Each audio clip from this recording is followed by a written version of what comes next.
नमस्कार दोस्तों। आज हम हिंदी व्याकरण के बारे में पढ़ेंगे।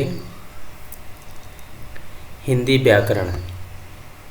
तो हिंदी व्याकरण में सबसे पहले देखते हैं वर्ण। वर्ण जैसे यहाँ लिखा हुआ है, भाषा की सबसे छोटी इकाई है। यानी कि वर्ण जो है वो भाषा की सबसे छोटी इकाई है। अगर मुझे भाषा बोलना है तो सबसे पहले वर्ण सीखना पड़ेगा, और वर्ण जो होती है वो सबसे छोटी इकाई मानी गई है भाषा की। फिर उसके बाद अगले स्टेप में आता है वर्णमाला। वर्णमाला वर्णों के क्रमबद्ध एवं व्यवस्थित समूह को वर्णमाला कहते हैं। क्रमबद्ध एवं व्यवस्थित समूह को, जब हम कभी भी वर्णमाला पढ़ते हैं, वर्णमाला को किसी बुक में लिखा हुआ देखते हैं तो वो एक क्रम से लिखा हुआ मिलता है। जैसे कि यहाँ पे लिखा हुआ है कि क्रमबद्ध, यानी वो क्रम से लिखा हुआ होता है और उसका एक व्यवस्थित समूह होता है। अगर हम व्यवस्थित समूह को नहीं ध्यान में रखेंगे, व्यवस्थित समूह में वर्णमाला नहीं होगा तो हम उसको नहीं पढ़ सकते। इसलिए यहाँ पे कहा गया है कि वर्णमाला क्रमबद्ध एवं व्यवस्थित समूह को वर्णमाला कहते हैं। स्वर जो उच्चारण में किसी दूसरे वर्णों की सहायता नहीं लेते उन्हें स्वर कहते हैं। इसके पहले वर्णमाला के भेद, वर्णमाला के दो भेद होते हैं, स्वर और व्यंजन। इसी में पहला जो भेद होता है स्वर, उसी में कहा गया है कि जो उच्चारण में किसी दूसरे वर्णों की सहायता नहीं लेते उन्हें स्वर कहते हैं। दूसरे में व्यंजन। व्यंजन में कहा गया है कि जो उच्चारण में स्वर की सहायता से वर्ण बनते हैं उन्हें व्यंजन कहते हैं। अब स्वर और व्यंजन, ये स्वर कैसे सहायता नहीं लेता और व्यंजन कैसे सहायता लेता है स्वर को, इसके थोड़ा समझते हैं हम। स्वर जो होता है आ, ई, उ, ए, ओ, औ, ये सारे हमारे स्वर होते हैं। अब स्वर को अगर हम बनाएंगे तो, अगर हम बनाने की बात करें तो स्वर में जैसे हम लिखते हैं छोटा आ,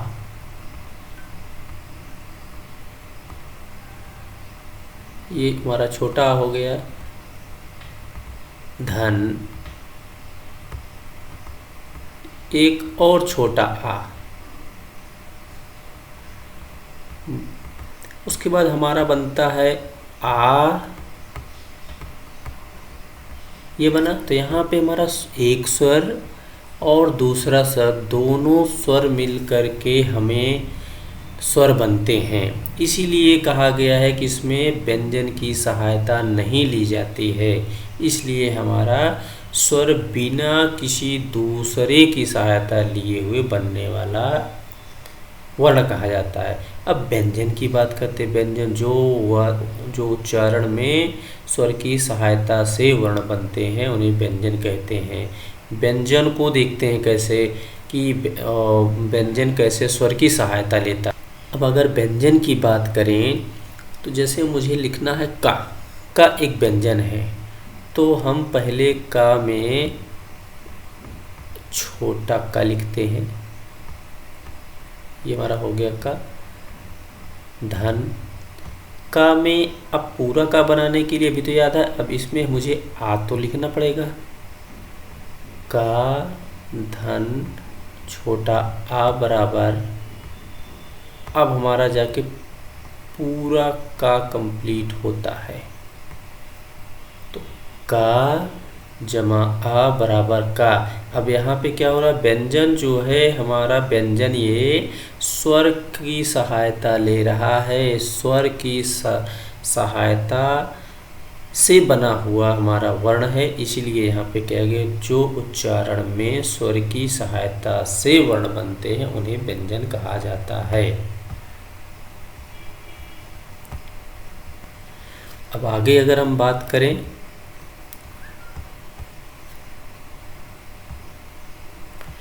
स्वर के भेद, अभी हम लोगों ने देखा स्वर के दो भेद होते हैं, स्वर और व्यंजन, ये दो भेद होते हैं। अब अगले में हम देखते हैं स्वर के भेद। तो स्वर जो है, स्वर के हमारे 3 भेद होते हैं। जैसे यहाँ पे लिखा गया है स्वर के 3 भेद, कौन कौन से हमारे भेद बने हुए हैं। नंबर 1, ये पहला भेद हमारा बनता है उत्पत्ति या निर्माण की दृष्टि से। दूसरा हमारा बनता है मात्रा की दृष्टि से। तीसरा जिह्वा के उच्चारण स्थान की दृष्टि से स्वर के भेद। तो कितने हो गए हमारे, उत्पत्ति या निर्माण की दृष्टि से, मात्रा की दृष्टि से स्वर के भेद, जिह्वा के उच्चारण स्थान की दृष्टि से स्वर के भेद। ये हमारे स्वर के 3 भेद हो गए। स्वर के 3 भेद होने के बाद अब हम देखते हैं अगला हमारा स्वर के 3 भेद में सबसे पहला हमारा भेद था उत्पत्ति या निर्माण की दृष्टि से स्वर के भेद।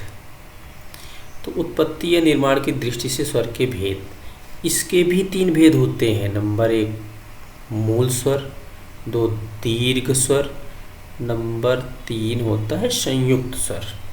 अब मूल स्वर को हम देखते हैं तो यहाँ पे जो स्वर सबसे पहले बने तथा अन्य स्वर जिनसे मिलकर बनता है, मतलब अन्य स्वर जितने भी स्वर होंगे इसी स्वर से मिलकर बने होंगे, उन्हें मूल स्वर कहते हैं। तो वो कौन से 4 मूल स्वर है हमारे, छोटा आ, ई, उ, री, ये हमारे मूल स्वर हैं जो स्वर सबसे पहले बने होंगे।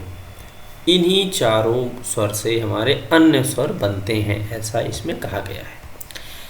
दीर्घ स्वर, एक ही मूल स्वर 2 बार जोड़ने पर बनने वाला अनेक दीर्घ रूप को दीर्घ स्वर कहा जाता है। जैसे बड़ा आ, ई, उ, री। अब क्या कहें, एक ही मूल स्वर को 2 बार जोड़ने पे बात कही गई है यहाँ पे।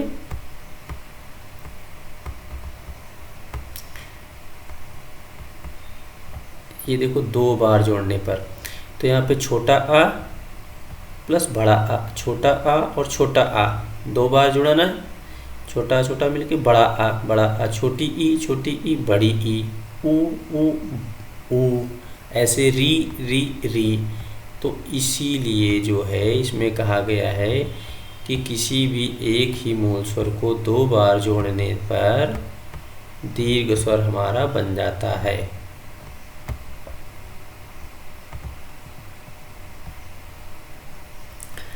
अब अगर आगे बात करें,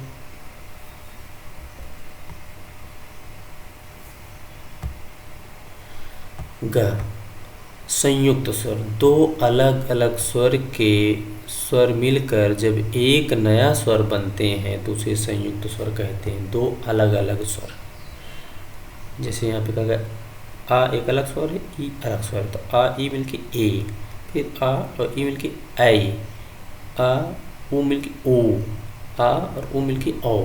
ये दोनों अलग अलग स्वर मिले, एक आगे वाला अलग स्वर पीछे वाला अलग स्वर, दोनों अलग अलग स्वर मिल के किसी एक शब्द बनाते हैं तो उन्हें हम संयुक्त स्वर कहते हैं।